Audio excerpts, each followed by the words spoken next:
Você está sintonizado no podcast Vozes.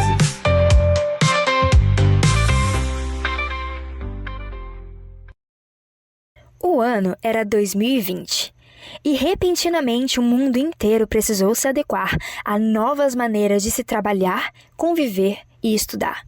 Era a pandemia da Covid-19, que chegava ao mundo inteiro através de um vírus que apareceu na China e rapidamente se espalhou. Em 2023, mesmo após o anúncio da Organização Mundial de Saúde decretando o fim do status de emergência global, ainda ficaram sequelas físicas, mentais e estruturais, como no caso da educação. Essa área enfrentou diversos problemas durante a pandemia e será o tema do nosso episódio. Eu sou Tainá Binatti. Eu sou Washington Rocha. E esse é o podcast Vozes, uma produção dos alunos da Unicesumar. Vozes, podcast produzido pelos estudantes de jornalismo da Unicesumar.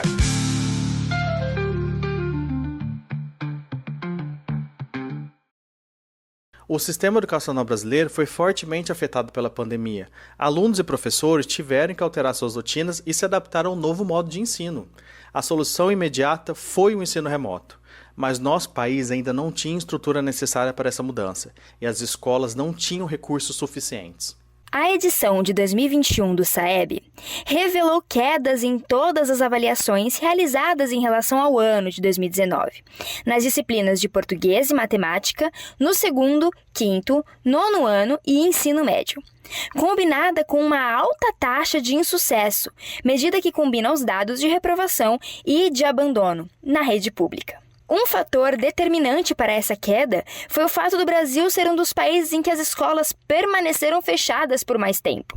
Segundo o relatório da Organização para a Cooperação do Desenvolvimento Econômico, impactando no desempenho da aprendizagem escolar, dado que não foi observado na rede privada. Crianças e adolescentes não se desenvolveram como na educação presencial. Em decorrência disso, a evasão escolar aumentou. Fora isso, outro grande problema era que boa parte dos alunos não tinham recursos para estudar em casa. Segundo a pesquisa da TIC Domicílios do IBGE, 30% da população não tem acesso à internet. Por outro lado, havia um despreparo por parte dos professores. Muitos se viram com dificuldades para aplicar exames online, passar atividades e lidar com o ambiente virtual. Vozes, podcast produzido pelos estudantes de jornalismo da Unicesumar.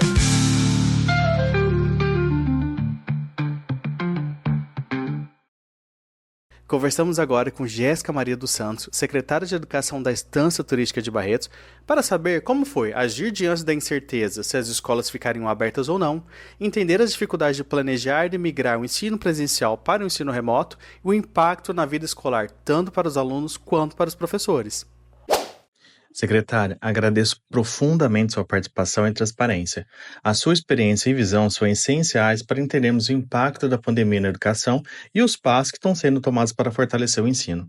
Tenho certeza que essa conversa será valiosa para os pais, alunos e profissionais da educação. Então vamos começar. A atual gestão da senhora começou em 2021. Como que foi pegar uma educação saindo de uma pandemia que começou em 2020, todos os alunos em ensino remoto, passando para o ensino híbrido, como que foi pegar uma educação dessa forma? O que vocês fizeram? Quais foram os desafios nessa época? Bom, nós assumimos a Secretaria Municipal de Educação de Barretos no ano de 2021, após as eleições. E é sabido que no ano de 2020, ali por meados do mês de março, devido às calamidades causadas pela pandemia, por consequência, as aulas elas se tornaram remotas no município e acredito que em grande parte do nosso país. Diante disso, em 2021, nós realizamos um diagnóstico para entender como estava o nível de aprendizagem das crianças e, obviamente, respeitando todos os protocolos e decretos estabelecidos por Ministério de Saúde, Ministério de Educação, Secretaria Estadual de Educação, a gente foi pautando, portanto, aquilo que a gente chamava de plano de retomada das aulas. Obviamente, no início de 2021, nós não conseguimos retomar totalmente presencial, mas Barretos se tornou uma referência na retomada do ensino porque nós havíamos identificado que as aulas remotas não surtiram o resultado esperado. Isso é, devido às carências de tecnologia, também evidenciadas aí no ano de 2020, não apenas na cidade, mas no estado e no Brasil como um todo, as crianças elas não consolidaram os conteúdos e as atividades, né, desenvolvidas aí em 2020. Diante disso, portanto, nós estabelecemos um plano aonde, desde que considerados os decretos, os protocolos estabelecidos para o momento, a gente ia retomando gradativamente as aulas presenciais e também estabelecemos alguns investimentos na parte tecnológica para que a gente tornasse o ensino híbrido, né? Então, a gente tinha um pouco remoto, um pouco presencial, porque nós não conseguimos ter todas as crianças ao mesmo tempo dentro da escola, devido aos protocolos de distanciamento. Então, a gente fazia aquilo que a gente pode chamar de rodízio. Então, cada dia ia uma turma para ter momentos presenciais e nós também investíamos no ensino remoto, mas esse ensino remoto, ele era síncrono. Isso é, em 2020 as aulas eram gravadas, não surtiram o resultado esperado, então em 2021 nós estabelecemos o ensino híbrido e o ensino síncrono. Isso é, a criança, uma parte da turma estava na escola, tendo a aula presencial, e outra parte da turma estava em casa assistindo a mesma aula ao mesmo tempo. E aí, óbvio, nós elencamos diante do diagnóstico que a gente fez da aprendizagem das crianças, onde estavam as maiores lacunas, onde estavam as maiores defasagens de aprendizagem, e aí a gente priorizou esses conteúdos, aquilo que a gente chamou de programa de recuperação de aprendizagem aqui no município de Barretos. Falando então, secretário, sobre o ensino híbrido, quais foram os investimentos, o que foi necessário para estabelecer esse novo método de ensino? Em 2021, com base nos diagnósticos realizados, a gente identificou que tanto as crianças quanto os profissionais de educação, eles tiveram dificuldade de acesso, né, ao ensino remoto. Por isso a importância da gente estabelecer um novo modelo de aprendizagem, e esse modelo, como já dito, é o modelo híbrido de ensino síncrono, né, tanto para uma parcela das crianças na escola quanto para uma parcela das crianças nas suas residências. Foi necessário fazer alguns investimentos a níveis tecnológicos, como garantir, né, as câmeras, a internet, o computador, para que as aulas ocorressem de forma síncrona e também a formação desses profissionais. E algo que nos chamou muita atenção na época é porque a maioria das pessoas costumam pensar que aqueles profissionais que têm mais experiências, têm mais anos de atuação na rede, alguns chamam de mais antigos, né, teriam mais dificuldade. E aqui em Barretos, por exemplo, nós identificamos que essas pessoas foram as pessoas que se demonstraram bastante atuante e conseguiram progredir muito também na sua formação para estar aí se adaptando a essa nova forma de ensinar. Em 2021, portanto, a gente pode dizer que Barretos teve 2 momentos de ensino. Seguimos todos os protocolos e conforme as liberações para ensino presencial foram ocorrendo, por consequência, a gente foi tornando a rede presencial também. Fizemos um grande trabalho de busca ativa escolar. Nós tínhamos lá em 2021 aproximadamente uns 1.200 alunos e hoje nós temos, por exemplo, mais de 13.200 alunos na rede. Então vamos falar de hoje, secretária. Agora que passamos pela pandemia, tivemos todos os investimentos, tivemos todos os diagnósticos, as crianças ainda têm sequelas dessa época da pandemia? Nós podemos com certeza afirmar que ainda vivemos os reflexos da pandemia. Em Barretos, nós fizemos um trabalho muito intenso de recuperação e recomposição de aprendizagem, inclusive intensificando o ensino no contraturno, escolar também. Antigamente as pessoas chamavam de reforço escolar, né? Mas a gente alguns chamam de apoio pedagógico, e o nosso programa de recuperação de aprendizagem no contraturno escolar, um foco muito grande na questão da alfabetização, porque as crianças, mesmo estando no 4º e no 5º ano, em 2020 não estiveram dentro da escola, né? Muitos sequer conseguiram acompanhar as atividades remotas. Então foi necessário a gente intensificar desde a pré-escola até o 5º ano e também 6º ou 9º ano, as estratégias e metodologias voltadas também para a alfabetização. E das nossas vivências aqui no nosso território, na nossa cidade, com certeza algo que é de grande destaque é o envolvimento de todos os profissionais da educação, de forma geral, tanto os que atuam na educação infantil, quanto os que atuam no ensino fundamental, ou no ensino fundamental 2, porque nós temos também escolas de 6º ou 9º ano, o engajamento e o encorajamento desses profissionais em entender a sua função tão primordial e tão importante neste momento, aonde também garantir uma educação de qualidade é salvar vidas, né? Durante a pandemia, obviamente, todos ficamos muito preocupados com a questão da manutenção da vida biológica, mas a vida emocional, social, cultural, psicológica dos nossos profissionais e das nossas crianças também é um ponto de muito destaque de 2021 para cá. E a escola salva vidas nesse sentido, né? Quando ela amplia oportunidades e garante, inclusive, para todos os envolvidos, mais saúde mental, porque aos poucos a vida vem retomando a sua rotina. Agora, para finalizarmos, secretária, para o município, todo esse investimento na educação trouxe algum índice diferente? Mudou alguma coisa? Melhorou? A senhora acha que a forma que está boa ou ainda precisamos investir na educação?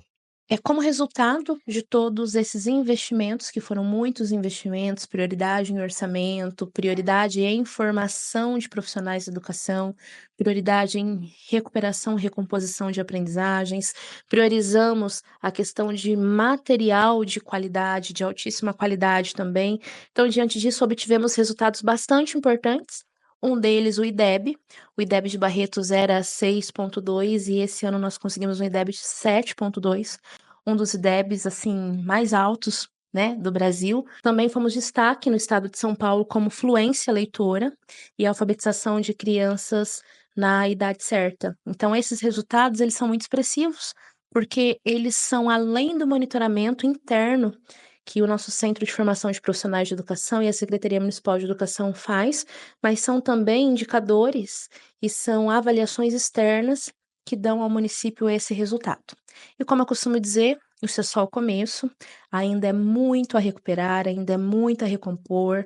A gente precisa com certeza seguir investindo muito em educação pública de qualidade, na primeira infância, no engajamento dos nossos profissionais, numa formação de qualidade aos nossos profissionais, mas com certeza, durante esses 4 anos, a gente pode dizer que aprendemos muito com a pandemia, ainda há muito a se fazer, mas acreditamos que com os resultados que alcançamos, estamos no caminho certo. Também conversamos com Glaucia Laiene Maurício de Mello, mãe de uma aluna, para saber como foi a adaptação da filha em período integral em casa, como ela lidou com a plataforma de ensino, trabalhos e tarefas com a filha e saber sobre a questão emocional tanto dela como da filha nesse período, e ainda perguntar o que faria diferente vendo a situação hoje. Olá, Glaucia, agradeço muito essa entrevista. Hoje gostaria de ouvir sua perspectiva como mãe de estudante que viveu o período de aulas remoto durante a pandemia de Covid-19. Essa experiência trouxe muitos desafios para pais e alunos e é importante compartilhar essas histórias. Então veio a pandemia. Como foi o momento que vocês descobriram que as aulas passariam a ser online? Quais foram as principais preocupações que surgiram para vocês? Para mim, como mãe, eu já conhecia minha filha, sabia que ela não tinha facilidade alguma em coisas online. E eu via que ela se esforçava, mas foi bem difícil. Não vou negar que muitas vezes ela deixou muito a desejar nas aulas online. Como mãe, você precisou ajudar mais diretamente no ensino dela? Como isso ficou na sua própria rotina? Foi muito difícil. E eu gosto muito de ajudar as pessoas, porém eu não tenho o dom de ensinar. E naquele momento, apesar dela ser uma adolescente, já uma jovem, ela precisava de ajuda para conseguir aprender mais, principalmente por ser remoto. E eu não tinha essa capacidade de ajudá-la, me sentia frustrada, ela ficava nervosa. Então, assim, foi um período bem difícil para a gente se adaptar. E sobre a socialização, Glaucia, como que ficou o impacto do isolamento social na vida da sua filha? Você percebeu mudanças no comportamento dela? Demais. Foi o período em que mais ela apresentou dificuldades. Inclusive, foi nesse período que ela desenvolveu um transtorno alimentar gravíssimo. Como eu era da área da saúde, eu precisei trabalhar mais. Enquanto muitas empresas, muitas pessoas estavam se adaptando, trabalhava home office, né, fazia um revezamento. No meu caso, foi o contrário. Eu precisei estar mais presente no meu trabalho, não pude tirar folga, não pude tirar férias naquele período, então eu estava trabalhando muito. Ela, por outro lado, não estava indo para lugar nenhum, então ela ficava o dia inteiro em casa sozinha. E isso, além de ter desenvolvido esse transtorno alimentar, ela também desenvolveu uma ansiedade e depressão. Depois que acabou o isolamento, a gente teve o retorno das aulas presenciais. Ela teve dificuldade para se adaptar a um novo ambiente, se adaptar novamente ao ambiente educacional?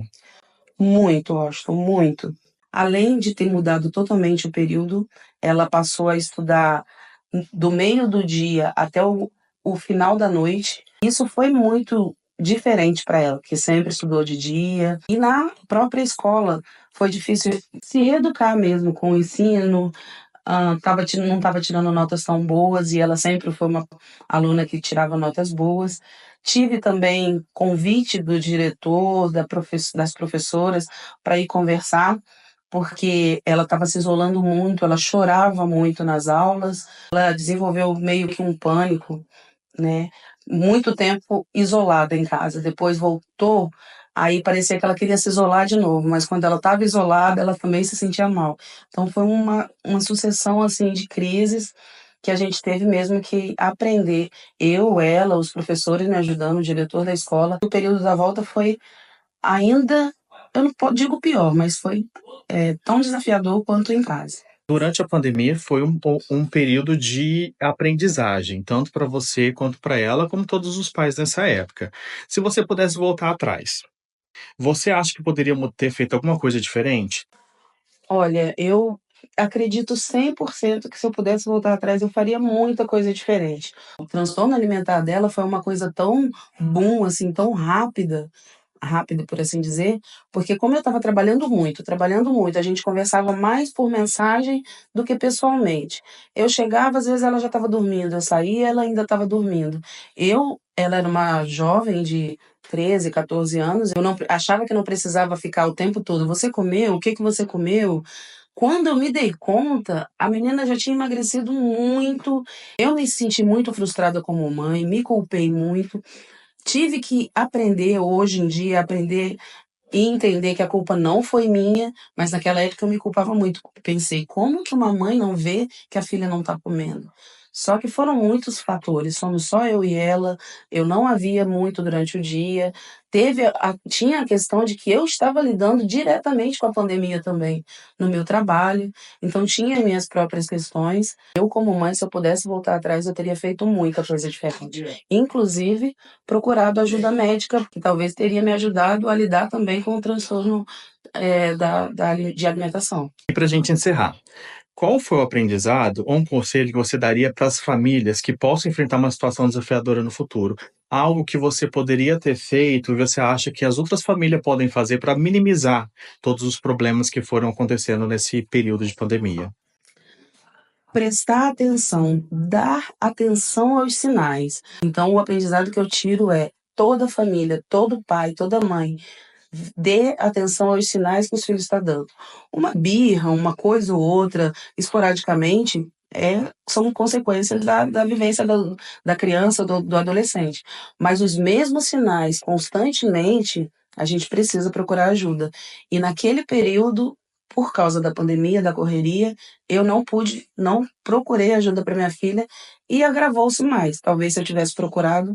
Então, assim, fora o consolo, o aconchego, hoje em dia ela se sente muito mais segura de saber que eu sei e entendo os transtornos dela e tento ajudar da melhor maneira possível. Não é fácil, nem para mim, nem para ela, mas talvez se eu tivesse visto antes, nós duas teríamos sofrido bem menos. A pandemia passou, mas ainda há reflexos desse período ao nosso redor. A educação precisou se transformar e se adequar às novas formas de ensino. O ensino híbrido que combina o presencial com o remoto se tornou mais comum. As escolas têm explorado modelos flexíveis que permitem uma maior personalização do aprendizado e a adaptação às necessidades individuais dos alunos. Governos e instituições educacionais estão trabalhando em políticas e estratégias para abordar lições aprendidas durante a pandemia, assim como garantir a saúde mental e física dos alunos, com apoio psicológico e programas de bem-estar nas instituições, para evitar novamente o grande número de baixo desempenho acadêmico e de alunos estressados e ansiosos que o isolamento social causou. Uma série de mudanças foram necessárias e, embora tenha sido desafiador, também ofereceu oportunidades para a inovação e aprimoramento, que podem levar a um sistema educacional mais flexível e adaptável. Então, pessoal, ficamos por aqui. Muito obrigada por nos escutar e até a próxima. Esse episódio foi editado e produzido por Valdemar Felipe. Muito obrigado por ouvir ao Vozes, podcast produzido pelos estudantes de jornalismo UniCesumar.